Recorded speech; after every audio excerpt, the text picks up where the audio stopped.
सभी को नमस्कार मित्रों, मैं गुरमीत सिंह बटनेर आईएएस की यूट्यूब क्लासेस में आप सभी का हार्दिक स्वागत करता हूं।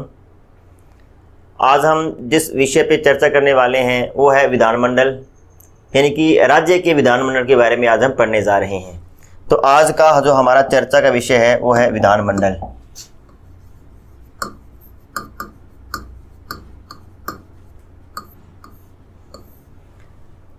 विधानमंडल को शुरू करने से पहले कुछ बेसिक बातें हैं जो मैं आपको बता दूं। जैसे संसद होती है केंद्र स्तर पर, जैसे केंद्र स्तर पर या केंद्रीय शासन व्यवस्था में जो रोल संसद का यानी पार्लियामेंट का होता है, राज्य स्तर पर वही रोल किसका होता है? विधानमंडल का। जिस तरीके से संसद के दो सदन होते हैं, एक होता है लोकसभा और दूसरा होता है राज्यसभा, इसी तरीके से विधानमंडल के भी दो सदन हैं, एक है विधानसभा और दूसरा होता है विधान परिषद।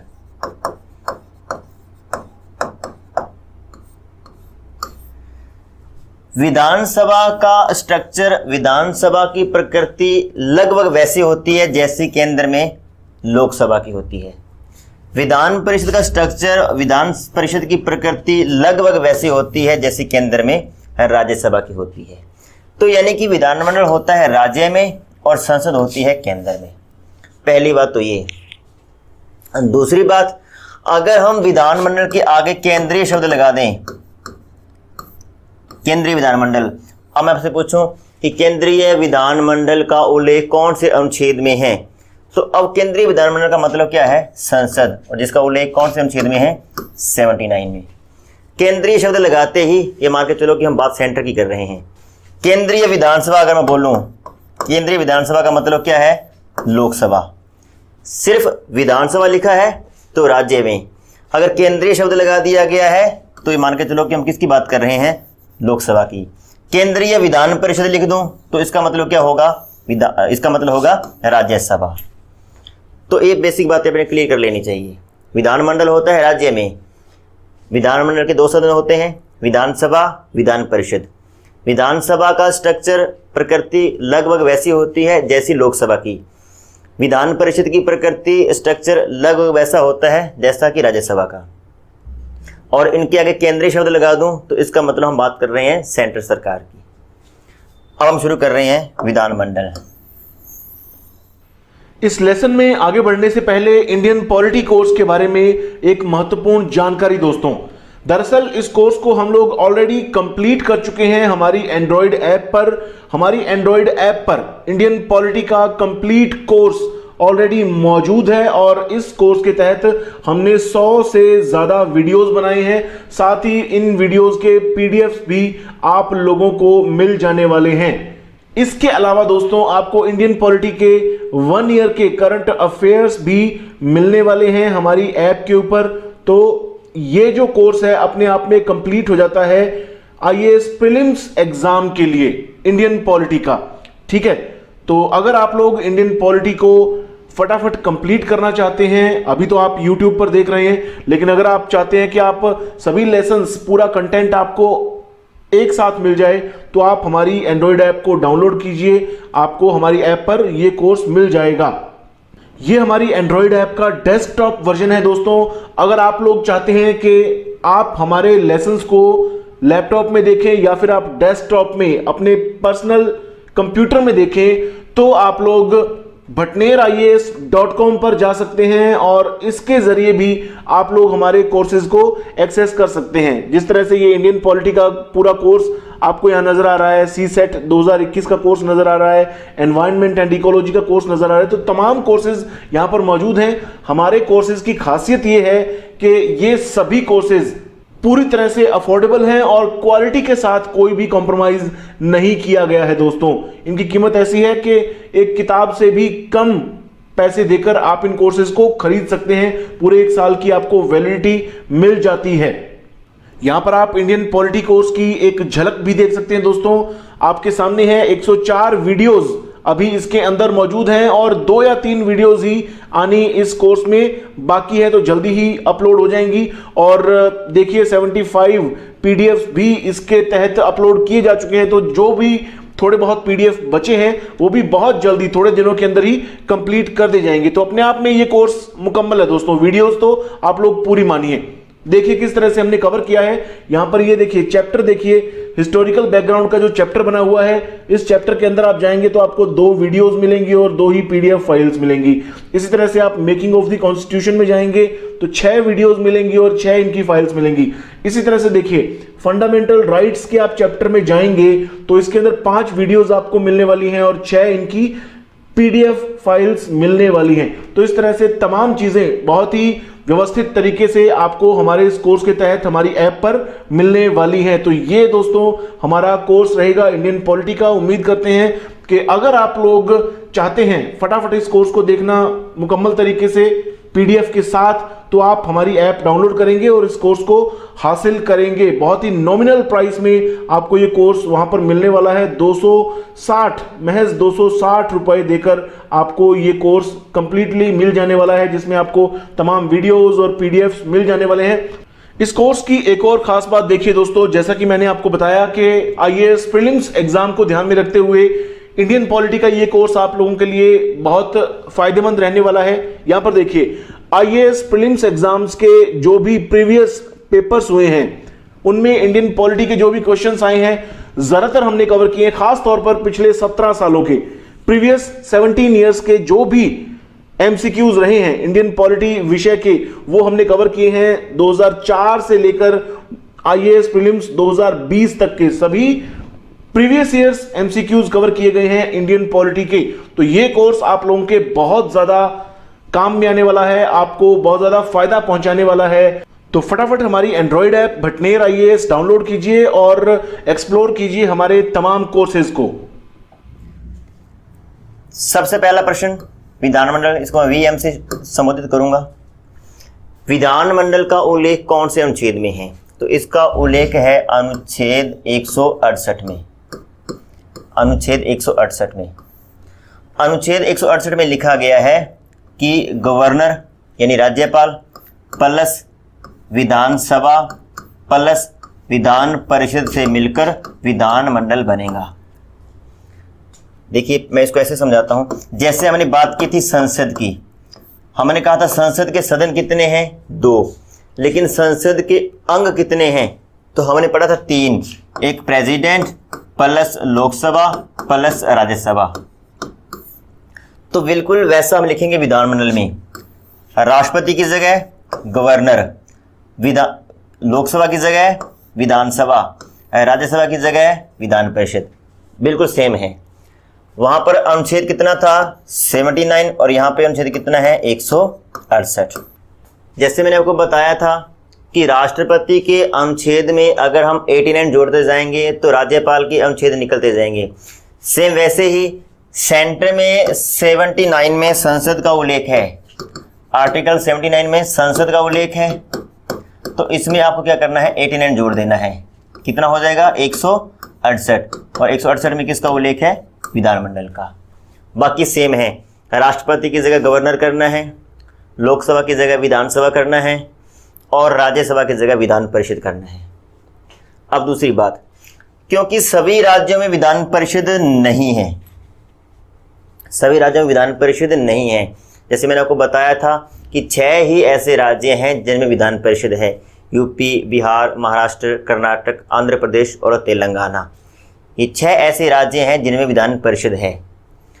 जम्मू कश्मीर पुनर्गठन अधिनियम 2019 से पहले जम्मू कश्मीर जब एक राज्य के रूप में था, जम्मू कश्मीर में विधान परिषद थी। लेकिन जब से जम्मू कश्मीर और लद्दाख 2 केंद्र शासित प्रदेश गठित कर दिए गए हैं, जम्मू कश्मीर के विधान परिषद को समाप्त कर दिया गया है। तो यहाँ से एक प्रश्न और भी क्लियर होता है, जम्मू कश्मीर की विधान परिषद को समाप्त कर दिया गया है, इसका मतलब कि विधान परिषद को समाप्त किया जा सकता है। हाँ जरूर, हम इसके बारे में पढ़ेंगे। विधान परिषद को भंग नहीं किया जा सकता, लेकिन समाप्त किया जा सकता है। ये क्या कॉन्सेप्ट है, खैर इसको हम आगे पढ़ने वाले हैं। अब हम शुरू करते हैं, थोड़ा अनुच्छेदों का जिक्र कर लेते हैं। अनुच्छेद 168 में विधानमंडल का उल्लेख है, जिसमें लिखा गया है कि विधानसभा plus Vidhan Parishad plus governor से मिलकर विधानमंडल बनेगा। अनुच्छेद 169 में इस चीज का उल्लेख है कि किसी राज्य में विधान परिषद का गठन कैसे होगा, और अगर मान लीजिए वहां पे ऑलरेडी गठन है तो उसकी समाप्ति कैसे होगी। यानी विधान परिषद का गठन और विधान परिषद की अगर समाप्ति करनी है तो उसकी क्या प्रक्रिया है, कितने बहुमत से होगी, कौन करेगा, कैसे करेगा, इस सब का उल्लेख किसमें है? अनुच्छेद 169 में। अनुच्छेद 170 में विधानसभा का उल्लेख है। विधानसभा की संरचना, विधानसभा की सदस्य संख्या, अधिकतम न्यूनतम, ये टोटली जो विधानसभा का स्ट्रक्चर है उसके बारे में उल्लेख किया गया है। और अनुच्छेद 171 में विधान परिषद की संरचना का उल्लेख है। परिषद की संरचना,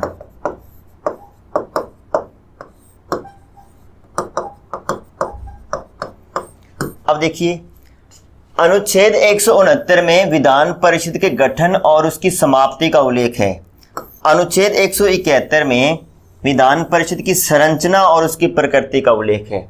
तो अगर आपसे ये पूछ लिया जाए, आपसे प्रश्न पूछ लिया जाए कि निम्न में से कौन सा अनुच्छेद है जिसमें विधान परिषद का उल्लेख है, ऐसा आ जाए और ऑप्शन में 169 भी है, अनुच्छेद 171 भी है, तब अपना उत्तर क्या होगा?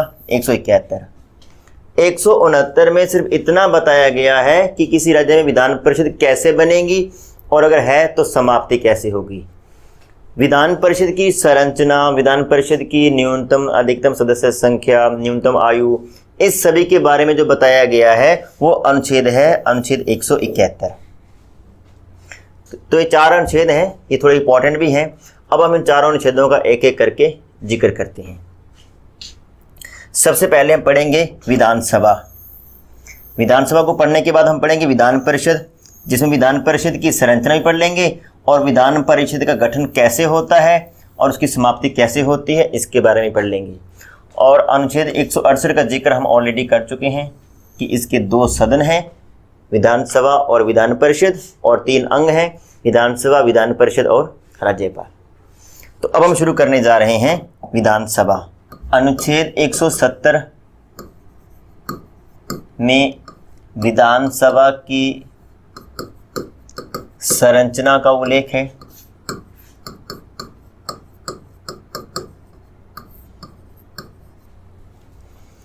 अब आप थोड़ा याद करिए, जब हमने लोकसभा को पढ़ा था, लोकसभा के बारे में जब हमने बातें लिखी थी लगभग वही बातें हमने विधानसभा के बारे में लिखनी है।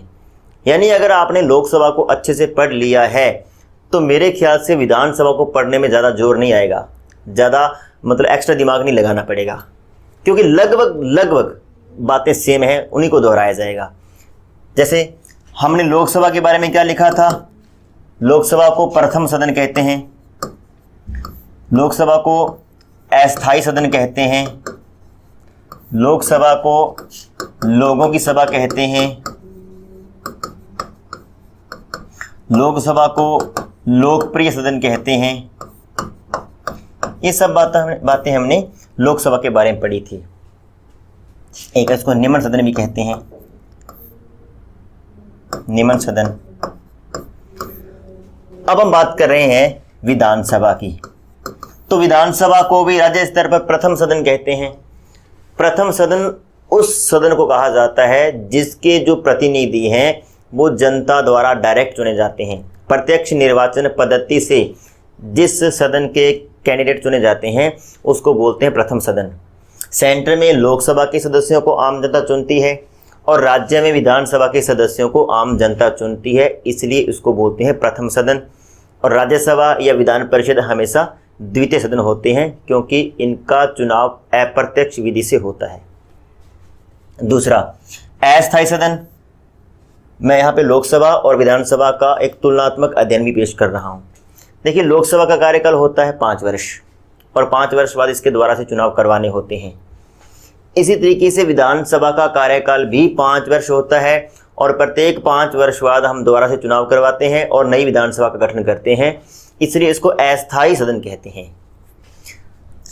लोकसभा का चुनाव जनता करती है, इसलिए इसको लोगों की सभा कहते हैं। और अगर आपसे पूछ लिया जाए कि राज्य स्तर पर लोगों की सभा किसे कहते हैं, और ऑप्शन आ जाए विधानमंडल, विधानसभा, विधान परिषद ऐसे करके, तो उत्तर क्या होगा? विधानसभा। राज्य स्तर पर निम्न सदन किसे कहते हैं? तो विधानसभा। राज्य स्तर पर लोकप्रिय सदन किसे कहते हैं? तो विधानसभा। या ऐसे भी आ सकता है, मान लीजिए प्रश्न आ गया, निम्न में से कौन सा कौन से सदन लोकप्रिय सदन के रूप में गिने जाते हैं, ऐसे आ गया। और वहाँ पे ऑप्शन आ जाए, ए में आ जाए लोकसभा, बी में आ जाए विधानसभा, सी में आ जाए राज्यसभा और डी में आ जाए विधान परिषद। फिर आगे कूट बना दे कि ए प्लस बी, बी और सी और डी, ए और डी, ऐसे आ जाए। तो देखिए क्या पूछ रहा है कि निम्न में से कौन सा या कौन से सदन लोकप्रिय सदन हैं। और आपको आइडिया है कि लोकसभा भी लोकप्रिय सदन होता है, विधानसभा भी लोकप्रिय सदन होता है, तो इसका उत्तर क्या होगा? ए और बी दोनों। तो ऐसे प्रश्न भी पूछे जाने की संभावना है। तो पहला हमने पढ़ा अनुच्छेद 170 में विधानसभा की संरचना का उल्लेख है। विधानसभा को किन किन नामों से पुकारा जाता है हमने पढ़ लिया। अगला प्रश्न आता है कि विधानसभा की जो अधिकतम सदस्य संख्या है वो कितनी होगी? अधिकतम सदस्य संख्या कितनी होगी और न्यूनतम सदस्य संख्या भी कितनी होगी? अधिकतम और न्यूनतम। तो देखिए संविधान के अनुच्छेद 170 में ये साफ साफ शब्दों में लिखा गया है कि किसी भी राज्य की विधानसभा की जो अधिकतम सदस्य संख्या है वो 500 होगी। यानी 500 से अधिक किसी भी राज्य की विधानसभा सदस्य संख्या नहीं हो सकती। और न्यूनतम जो आंकड़ा दिया गया है वो है 60 सदस्य। किसी भी राज्य की विधानसभा में न्यूनतम यानी कम से कम कितने होंगे? 60 और अधिक से अधिक कितने होंगे? 500। अब कुछ एक ऐसे राज्य हैं जो इस सिद्धांत का अपवाद हैं। कुछ एक ऐसे राज्य हैं जिनकी विधानसभा सदस्य संख्या 60 से कम है, 40 है, 32 है।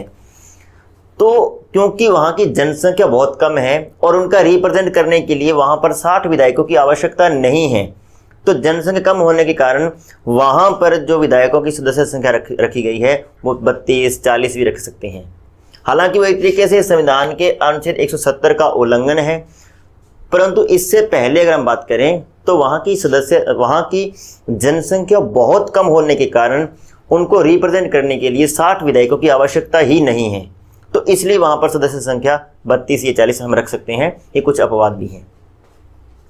लेकिन अगर आपसे पूछा जाए कि औसतन प्रश्न पूछा है कि विधानसभा की सदस्य संख्या में निम्न में से कौन सा कथन सही है, कौन सा गलत है, और वहाँ पे ऐसे आ जाए कि अधिकतम 500, न्यूनतम 60, अधिकतम 500, न्यूनतम 40, अधिकतम 400, न्यूनतम 60, ऐसे आ जाएं, तो आपको देखना है अधिकतम 500 और न्यूनतम 60 ही चाहिए अपने को। तो ये हो गया अपनी विधानसभा का एक बार परिचय। अब हम इसकी संरचना को पूरा पढ़ते हैं।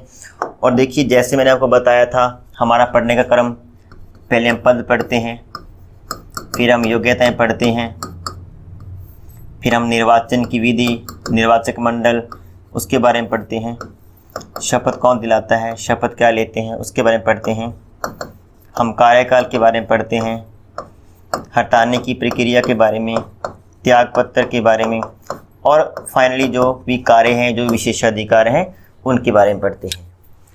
तो विधानसभा को भी हम इसी क्रम में पढ़ेंगे।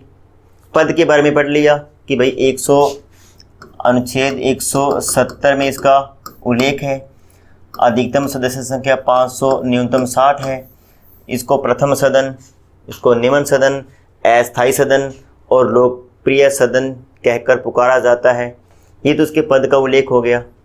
अब हमें देखना है कि योग्यताएं, विधानसभा के सदस्यों की क्या क्या योग्यता होनी चाहिए।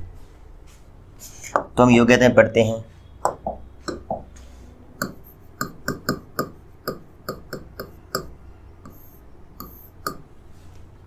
देखिए योग्यताओं पहला तो होता है कि भारत का नागरिक हो, ये तो मैंने आपको कह रखा है कि चाहे राष्ट्रपति के बारे में लिखिए, चाहे आप किसी वार्ड पंच के बारे में लिखिए, वार्ड पंच से लेकर राष्ट्रपति जितने भी संवैधानिक पद हैं, गैर संवैधानिक पद हैं, उसमें पहली प्राथमिकता तो यही रहेगी कि वह व्यक्ति भारत का नागरिक हो।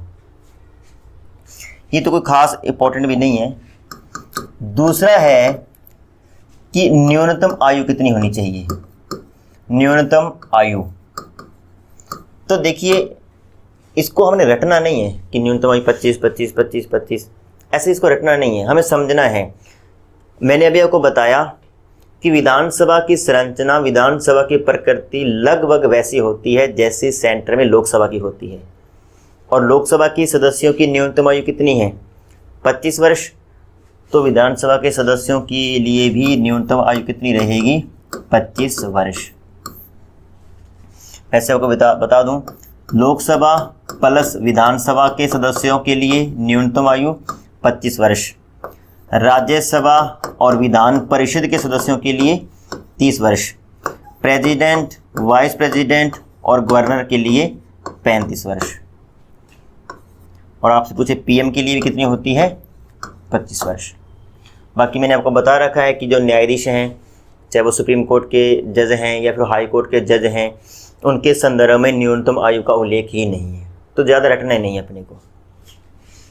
तो न्यूनतम आयु कितनी है? 25 वर्ष। और इसके अलावा तीसरी जो योग्यता है उसमें ये होता है कि वो लाभ के पद पर न हो, किसी भी न्यायालय द्वारा पागल न घोषित किया गया हो, दिवालिया न घोषित किया गया हो, वह विकृत चित्त का न हो, यानी कि मानसिक रूप से किसी भी तरीके से बीमार न हो। कहने की बात ये है। तो अब मुझे इसमें लगता है कि ले दे के अगर इसमें से भी कुछ इंपॉर्टेंट है तो न्यूनतम आयु का ही है। अगर इनमें से प्रश्न पूछेगा तो यही पूछेगा कि न्यूनतम आयु कितनी होती है, या ऐसे लिख देगा कि निम्न में से कौन सा कथन सत्य है, कौन सा असत्य है। अब उसमें लिख दिया कि भारत का नागरिक हो। मान लीजिए विधानसभा के सदस्यों की योग्यताओं में प्रश्न आ गया और पूछ रहा है कि विधानसभा के सदस्यों की योग्यताओं के संदर्भ में कौन सा कथन गलत है। पहला उसने दे दिया कि वह भारत का नागरिक हो, दूसरा उसने दे दिया कि वह पागल या दिवालिया घोषित न किया गया हो, तीसरा उसने लिख दिया कि विधानसभा के सदस्यों के लिए न्यूनतम आयु 25 वर्ष तथा अधिकतम आयु 75 वर्ष हो, और चौथा लिख दिया कि सभी कथन सत्य हैं, ऐसा लिख दिया। तो एग्जामिनर को पता है कि यहाँ से किसी भी प्रकार का प्रश्न नहीं बन सकता, क्योंकि सिंपल बातें हैं। प्रश्न बनेगा तो आयु का बनेगा। उसने लिख दिया न्यूनतम आयु 25 वर्ष, ये सही है, लेकिन उसने ये भी लिख दिया कि अधिकतम आयु 75 वर्ष, तो ये कथन क्या हो जाएगा? गलत हो जाएगा। ये कथन सत्य नहीं है। न्यूनतम 25 ठीक है, लेकिन अधिकतम आयु का उल्लेख नहीं है। तो अपने को थोड़ा देखना है, क्योंकि परीक्षा वाले दिन बड़ा प्रेशर होता है। और अगर परीक्षा वाले दिन एक बार हमारे दिमाग में ये बैठ गया ना कि 2 और 2 कितने होते हैं? 5 होते हैं, तो 2.5-3 घंटे वो 2 और 2 5 ही रहेंगे, और बाहर आके पता चलेगा कि नहीं 2 और 2 4 होते हैं। यानी हमारे दिमाग ने एक बार हामी भर दी कि हाँ ये कथन सत्य है, तो 3 घंटे 2.5 घंटे हम उसको सत्य ही मान के चलेंगे, लेकिन बाद में पता चलता है कि ये कथन सत्य नहीं है। तो बड़ा सोच समझ के कथन को अच्छे से पढ़ के फिर उसको अपने को टिक करना है।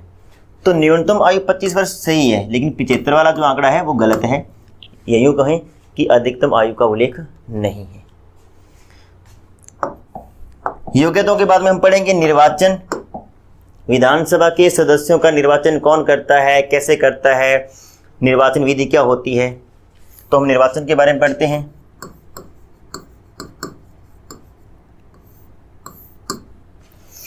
तो निर्वाचन के बारे में पढ़ने से पहले मैंने आपको बताया कि विधानसभा की संरचना, विधानसभा की प्रकृति वैसी होती है जैसे लोकसभा की। और आप थोड़ा याद करें, लोकसभा के सदस्यों का निर्वाचन हमने कैसे करवाया था। देखिए, निर्वाचन की जो विधि होती है वो होती है प्रत्यक्ष और गुप्त मतदान पद्धति। गुप्त मतदान पद्धति, इसको अगर पूरा लिखना है तो ये होता है सार्वभौमिक वयस्क मताधिकार पद्धति। सार्वभौमिक का मतलब है कि उस क्षेत्र में जितने भी वयस्क पंजीकृत मतदाता हैं वे सभी लोग भाग लेते हैं और चुनाव कैसे होता है? गुप्त तरीके से, यानी हमने किसको वोट किया है ये किसी को आइडिया नहीं होता। हाँ, वैसे प्रत्यक्ष होता है, यानी हम डायरेक्ट अपना प्रतिनिधि चुनते हैं। राज्यसभा या विधानसभा या राष्ट्रपति उपराष्ट्रपति की तरह नहीं होता, हम डायरेक्ट जनता जाकर अपने प्रतिनिधि को वोट करती है। तो इसको बोलते हैं सार्वभौमिक वयस्क मताधिकार भी बोल सकते हैं इसको, और प्रत्यक्ष और गुप्त मतदान पद्धति भी बोल सकते हैं।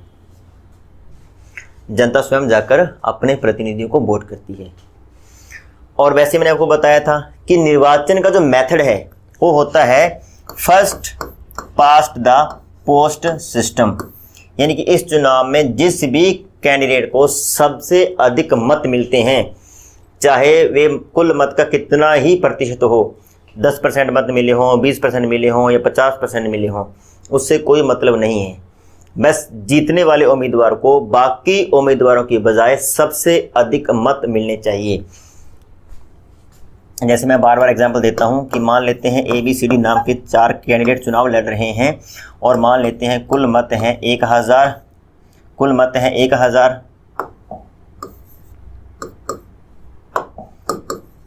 और एक कैंडिडेट को 300 मिल गए, एक को 200, एक को 250, दूसरे को 250, ऐसे मत उनके बंट गए। तो सबसे अधिक मत जिसको मिलेंगे वो जीतेगा। हालांकि अगर मान लेते हैं यहाँ पे A जीत गया है तो A को कुल मतों का कितना परसेंट मिला? 30%। हालांकि इस बंदे को 70% लोगों ने रिजेक्ट किया है, फिर भी जीत गया। इसको हम क्या बोलते हैं? First past the post system, यानी कि अग्रता ही विजेता, जो सबसे आगे है वही विजेता है। तो निर्वाचन हो गया कि 18 वर्ष पूर्ण किए ऐसे वयस्क व्यक्ति जो कि मतदाता के रूप में पंजीकृत हैं, वे लोग डायरेक्ट जाकर अपने प्रतिनिधि को चुनते हैं। और जो इसकी पद्धति है वो प्रत्यक्ष रूप से होती है और गुप्त मतदान पद्धति होती है। निर्वाचन के बाद आता है शपथ। विधानसभा के सदस्यों को शपथ कौन दिलाता है? और मैंने अभी आपको बताया है कि अगर आपने लोकसभा को अच्छे से पढ़ रखा है तो विधानसभा पढ़ने में बिल्कुल भी जोर नहीं आएगा।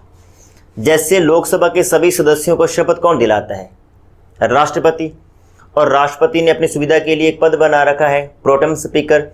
वैसे ही विधानसभा के सभी सदस्यों को शपथ राज्यपाल दिलाते हैं, लेकिन राज्यपाल ने भी अपनी सुविधा के लिए प्रोटेम स्पीकर जैसा पद बना रखा है। तो अगर आपसे शपथ पूछे तो विधानसभा के सभी सदस्यों को शपथ दिलाते हैं राज्यपाल। ये काम राज्यपाल जी का है। लेकिन वास्तव में शपथ कौन दिलाता है? वास्तव में शपथ दिलाता है प्रोटेम स्पीकर। Pro tem speaker. मैंने आपको बताया था कि जैसे विधानसभा के चुनाव होते हैं सभी विधायक बैठे होते हैं। जब तक सभी विधायक शपथ नहीं लेंगे वे विधायक के रूप में नहीं गिने जाएंगे। तो सभी को शपथ लेनी आवश्यक है। शपथ कौन दिलाता है? राज्यपाल। तो राज्यपाल जी आएंगे, शपथ दिलाएंगे। लेकिन राज्यपाल जी सभी लोगों को शपथ दिला नहीं सकते, काफ़ी लंबी प्रक्रिया है। तो राज्यपाल महोदय ने क्या करना है कि किसी भी एक ऐसे व्यक्ति को जो सबसे अधिक वरिष्ठ है, या यूँ कहें सबसे अधिक नॉलेज रखता है, या सबसे अधिक बार विधानसभा का सदस्य रह चुका है, ऐसे किसी भी व्यक्ति को आगे बुलाएंगे और उनको शपथ दिला देंगे, और वो क्या बन जाएंगे? Pro tem speaker. अब बाकी के जितने भी सदस्य बचे उनको शपथ कौन दिलाएगा? Pro tem speaker. तो प्रोटेम स्पीकर का पहला काम क्या होता है? विधानसभा के या लोकसभा के, अगर लोकसभा में है तो लोकसभा के सदस्यों को, अगर विधानसभा में है तो विधानसभा के सदस्यों को शपथ दिलाना। अब शपथ दिलाने के बाद लोकसभा की विधानसभा की कार्यवाही शुरू होती है। अब मान लेते विधानसभा की कार्यवाही शुरू हो गई, लेकिन कार्यवाही शुरू करने के लिए हमें स्पीकर की आवश्यकता है, अध्यक्ष की। लेकिन यहाँ पे अभी तक हमने अध्यक्ष डिसाइड नहीं किया है, तो कुछ समय के लिए प्रोटेम स्पीकर ही अध्यक्ष के रूप में काम करते हैं। इतने में जैसे ही विधानसभा अपना अध्यक्ष चुन लेती है तो प्रोटेम स्पीकर का काम खत्म हो जाता है, और फिर वो काम किसका शुरू हो जाता है? स्पीकर का। तो हालांकि अगर आपसे ये पूछा जाए कि विधानसभा के सदस्यों को शपथ कौन दिलाता है, तो उत्तर क्या होगा उसका? राज्यपाल। लेकिन अगर प्रश्न ऐसा आ जाए कि प्रोटेम स्पीकर का मुख्य काम क्या है, तो मुख्य काम क्या है? विधानसभा के सदस्यों को शपथ दिलाना। अगर वहाँ पर लोकसभा लिखा हुआ है तो लोकसभा के सदस्यों को शपथ दिलाना। अब आपको शायद थोड़ा सा कन्फ्यूजन भी हो रहा होगा कि शपथ कौन दिलाता है? राज्यपाल। अगर प्रश्न ऐसा आता है कि विधानसभा के सभी सदस्यों को शपथ कौन दिलाता है? राज्यपाल। तब इसका उत्तर होगा राज्यपाल, चाहे वहां पर प्रोटेम स्पीकर दे ही रखा है, क्योंकि सैद्धांतिक रूप से ये काम किसका है? राज्यपाल का। हाँ, अगर प्रश्न ऐसा आ जाए कि विधानसभा के सदस्यों को व्यवहारिक रूप में शपथ कौन दिलाता है, तब उत्तर क्या होगा? Pro tem speaker. और अगर प्रश्न ऐसा है कि प्रोटेम स्पीकर का मुख्य काम क्या है, तो इसका मुख्य काम है, जो पहला मुख्य काम यही है कि विधानसभा के सदस्यों को शपथ दिलाना। शपथ के बाद हम पढ़ेंगे कार्यकाल।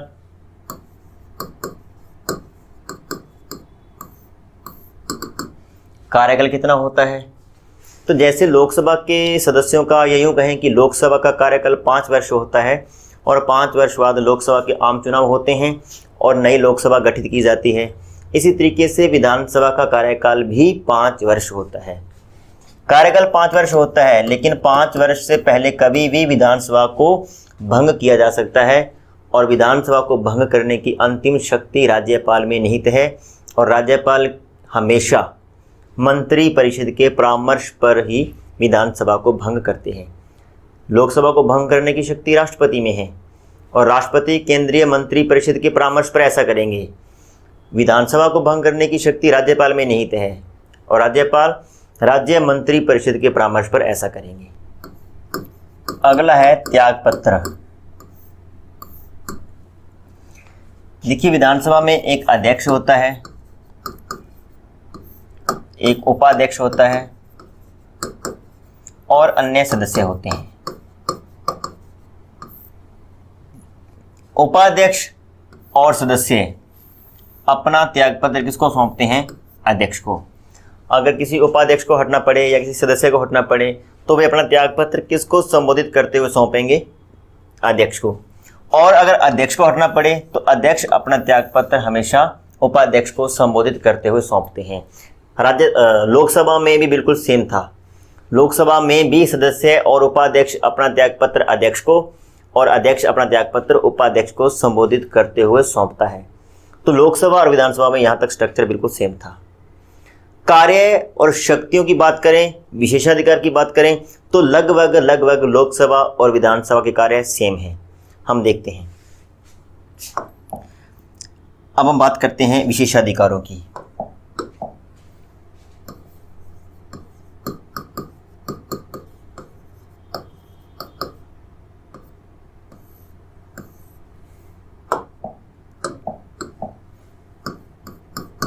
पहला, मैं यहाँ पे लोकसभा का भी साथ साथ जिक्र करता रहूँगा।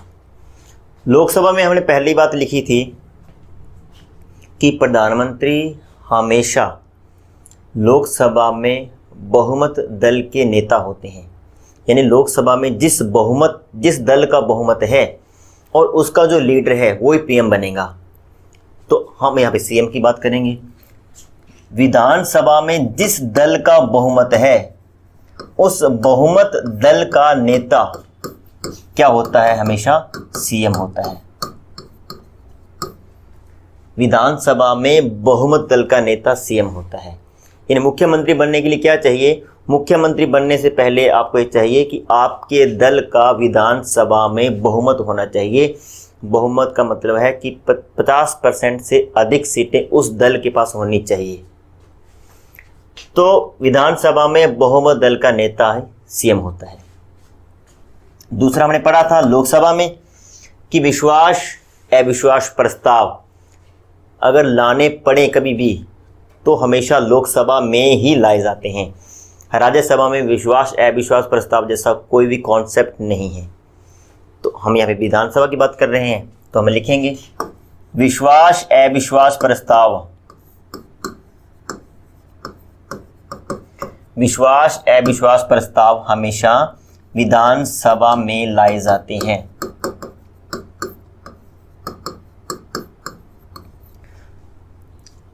अब यहाँ इस बात को अच्छे से पढ़ लेना। मैंने कहा है विश्वास अविश्वास प्रस्ताव हमेशा विधानसभा में ही लाए जाते हैं। अगर इस बात को थोड़ा सा घुमा के लिख दिया जाए, इसको ऐसे लिख दिया जाए कि विश्वास अविश्वास प्रस्ताव पहले विधानसभा में लाए जाते हैं तो कथन गलत हो जाएगा, क्योंकि पहले विधानसभा में लाए जाने का मतलब है कि विधान परिषद में ले जाने की गुंजाइश है, जबकि विधान परिषद का इस बारे में कुछ रोल होता ही नहीं है, तो वो गलत हो जाएगा। ये केवल विधानसभा में लाए जाते हैं और विधानसभा में पारित हैं तो पारित हो जाएंगे, और अगर विधानसभा में पारित नहीं होते हैं तो खत्म हो जाएंगे। विधान परिषद या राज्यपाल का इसमें कोई रोल नहीं होता। तीसरा है धन विधेयक। हमने लिखा था लोकसभा में कि राष्ट्रपति की पूर्व अनुमति से धन विधेयक को पहले लोकसभा में ही रखा जाता है। तो हम राज्य के धन विधेयक की बात करें तो ये कहाँ पे रखा जाएगा? विधानसभा में, राज्यपाल की पूर्व अनुमति से, यानी राज्यपाल से पहले अनुमति लेनी होती है, और अगर राज्यपाल ने अनुमति दे दी तो इसको कहाँ पे रखा जाएगा? विधानसभा। अब विधानसभा में प्रस्ताव रख दिया है और विधानसभा ने उस धन विधेयक को पारित कर दिया है, तो पारित होकर वो विधेयक जाएगा विधान परिषद के पास। अब विधान परिषद के पास क्या शक्ति है? विधान परिषद धन विधेयक को रद्द नहीं कर सकती, बल्कि उसको रोक सकती है, और अधिकतम से अधिकतम कितने दिन तक? 14 दिन तक। यही सेम बात राज्यसभा के बारे में थी। अगर लोकसभा ने कोई प्रस्ताव पारित कर दिया है, धन विधेयक का प्रस्ताव पारित कर दिया है, तो राज्यसभा के पास जाएगा अनुमति के लिए। राज्यसभा उसे अधिकतम 14 दिन तक रोक सकती है, रद्द नहीं कर सकती। ऐसे ही विधान परिषद भी धन विधेयक को 14 दिन तक रोक सकती है, उसको रद्द नहीं। कि विधानसभा अध्यक्ष ही धन विधेयक को विधानसभा अध्यक्ष ही धन विधेयक को परिभाषित करते हैं। यानी कौन सा विधेयक धन विधेयक है या धन विधेयक नहीं है, ये निर्णय करने की जो शक्ति है वो किसमें होती है? विधानसभा अध्यक्ष में। वो बताएंगे कि धन विधेयक क्यों है, वो बताएंगे कि इसमें जनता पे कोई टैक्स लगाया जा रहा है, कोई टैक्स हटाया जा रहा है, जनता पे लगाए गए किसी टैक्स की मात्रा में वृद्धि हो रही है, टैक्स की मात्रा में कमी हो रही है, या फिर राज्य सरकार का बजट है, ये धन विधेयक होता है। तो धन विधेयक क्यों है, इसको परिभाषित करने की शक्ति किसमें होती है? हमेशा विधानसभा अध्यक्ष में। विधान परिषद का इस संदर्भ में कोई रोल नहीं है। पांचवा है विधानसभा अध्यक्ष धन विधेयक के साथ एक प्रमाण पत्र संलग्न करते हैं, यानी धन विधेयक के साथ एक सर्टिफिकेट वो अटैच करेंगे, ताकि जैसे ही ये विधेयक, ये प्रस्ताव, ये बिल विधान परिषद के पास जाएगा तो वो उस सर्टिफिकेट को पढ़ते ही अंदाज़ा लगा लें कि ये धन विधेयक है, और धन विधेयक है तो हम इसको अधिकतम 14 दिन तक रोक सकते हैं, क्योंकि उसके बाद ये स्वतः ही पारित हो जाता है।